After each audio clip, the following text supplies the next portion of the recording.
Assalamualaikum warahmatullahi wabarakatuh. Habib Abdul Hakim Azmat Khan Official ya. Hari ini kembali hadir untuk Anda. Dan Habib Chandra mau tanya nih Bib ya, terkait dengan beberapa hari ini ya, atau akhir-akhir ini sedang ramai dibicarakan terkait dengan peraturan penggunaan speaker masjid Bib ya, atau aturan-aturan lain berkaitan dengan pengeras suara Bib. Habib, menurut Habib nih ya, sebaiknya speaker masjid itu apakah suaranya itu harus 100%, apa 80% dalam mixernya itu Bib ya, kan ada volumenya itu kan ya, atau bagaimana Bib, biar nanti rakyat juga atau mungkin pengambil kebijakan juga apa ya, bisa menimbang usulan Habib seperti apa nih Bib? Ya, pemirsa, ini sangat disayangkan di saat umat Islam sedang lagi antusiasnya melaksanakan menyambut Ramadan 1445 Hijriah ini. Datang keluar ada edaran dari Departemen Agama ya, yang mengatakan bahwa setiap masjid atau beberapa masjid ya harus mengatur tinggi desibel ya, daripada suara toa ya, sehingga tidak mengganggu umat lain ya. Ya ini laporannya harusnya ada disebutkan umat lain tuh siapa yang terganggu. Karena kita ini hidup berbangsa bernegara ini bukan baru kali ini. Sudah ada sejak negeri kita merdeka, bahkan jauh sebelum negeri kita merdeka, sudah hidup bersama. Sudah hidup bersama-sama. Dan tidak ada masalah selama ini ya. Tidak ada masalah. Mereka juga alhamdulillah menerima, tidak ada masalah, dan sudah terbiasa kehidupan kita ini. Ya, jadi sungguh sangat disayangkan kalau memang ada peraturan-peraturan yang notabene-nya ini satu peraturan yang mungkin bisa dievaluasi kembali. Ya, ya saya rasa kayak kami di DKM gitu kan, juga mengatur tentang suara-suara di masjid ya. Tentunya kami juga punya aturan main setiap masjid saya rasa. Ya, tapi kalau namanya azan, itu namanya azan kan panggilan. Jadi kalau namanya panggilan ya harus terdengar oleh siapapun yang sekitar sana, sekitar wilayah masjid itu sendiri. Jadi saya pikir tidak perlu diatur masalah itu ya. Jadi insya Allah kami umat Islam, orang yang beriman, bukan orang yang bodoh, orang yang berpikir tentang segala sesuatunya untuk agama, untuk masyarakat. Karena kalau namanya orang yang beriman itu dia pasti paham ya. Nabi berpesan dalam sabdanya, ya, tidak beriman kepada Allah dan hari akhir orang yang tidak baik kepada tetangganya. Nah, tetangga ini kan terdiri dari muslim, non-muslim.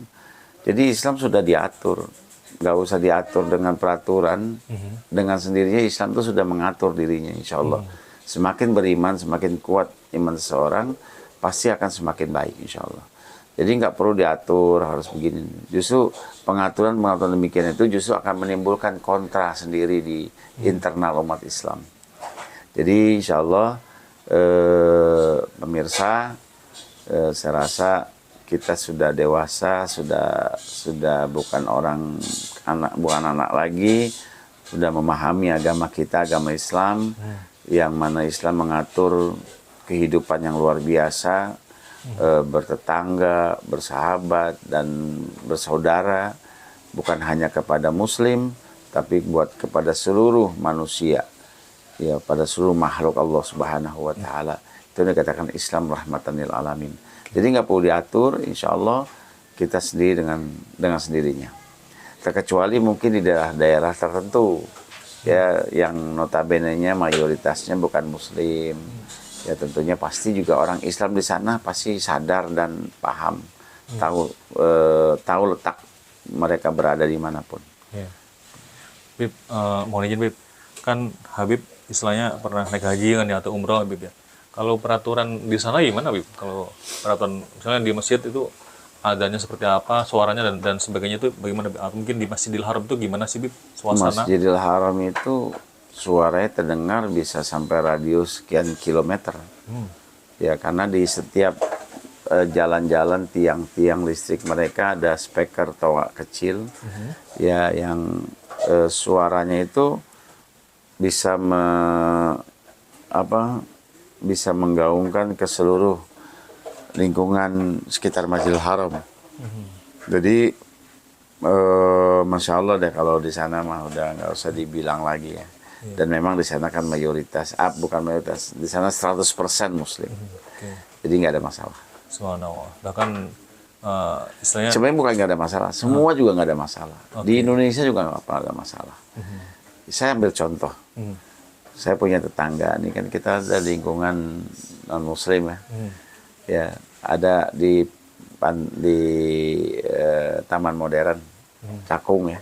Saya punya teman non-Muslim ya. Ya alhamdulillah beliau usianya udah cukup tua ya. Punya anak. Beliau kalau subuh tuh anaknya terganggu dengan ngaji sebentar ya 10 menit tuh kan. Biasa sebelum azan tuh kan ada muazin memberikan ini ya senandung. Merasa terganggu. Tapi bapaknya bijak. Kata bapaknya begini, kamu dengerin dulu, kamu rasain dulu. Ya, kamu dengerin, rasain. Ternyata begitu didengerin dan dirasain, udah gak ada masalah. Jadi suara azan, suara senandung itu ternyata nggak mengganggu pikiran dan hati seseorang.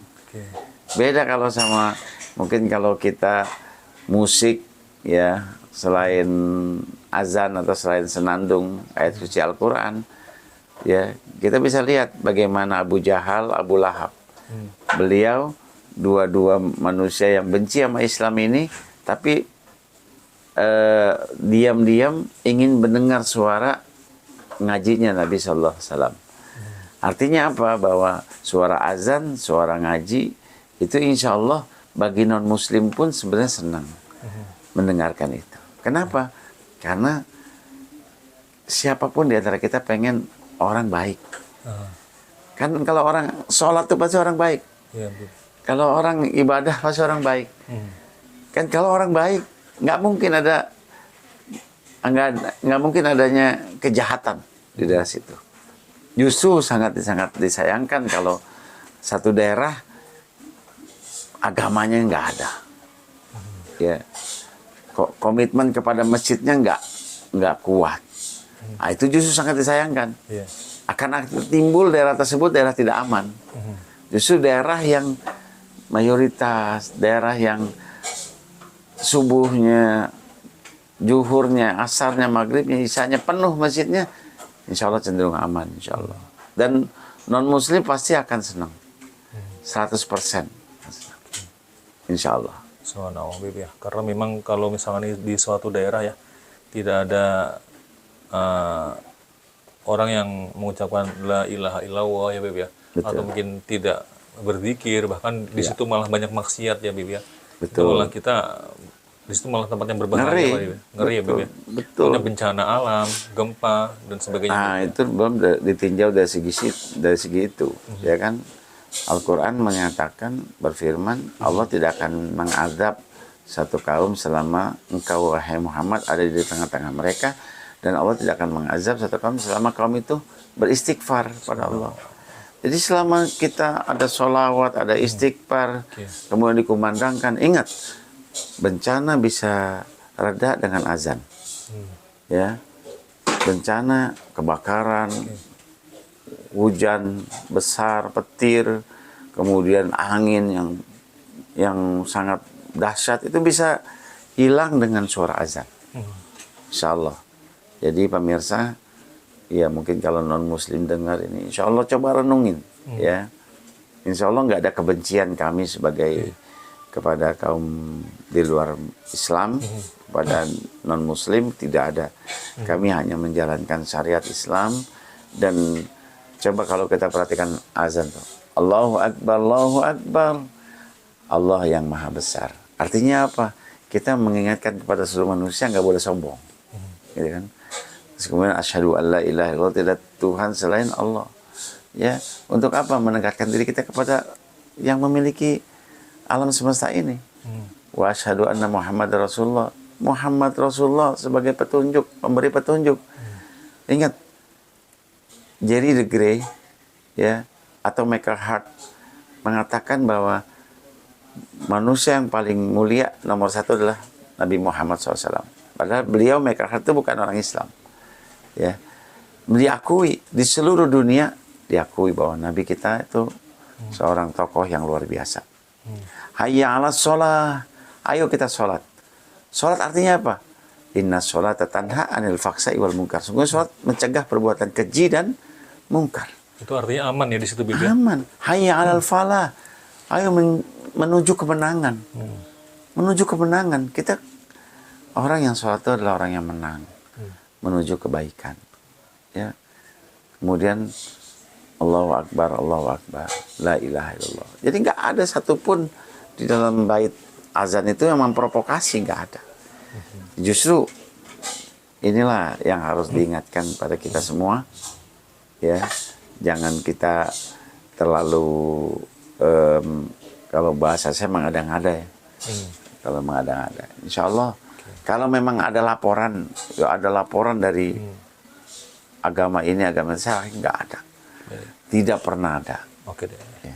Baik, Habib, semoga ini bermanfaat untuk kita semuanya dan Indonesia, para pengambil kebijakan, Habib, ya, semakin bijak ya, semakin bijaksana dan semakin baik ke depannya. Saya Chandra dan Habib Abdul Hakim pamit undur diri. Assalamualaikum warahmatullahi wabarakatuh. Waalaikumsalam warahmatullahi wabarakatuh.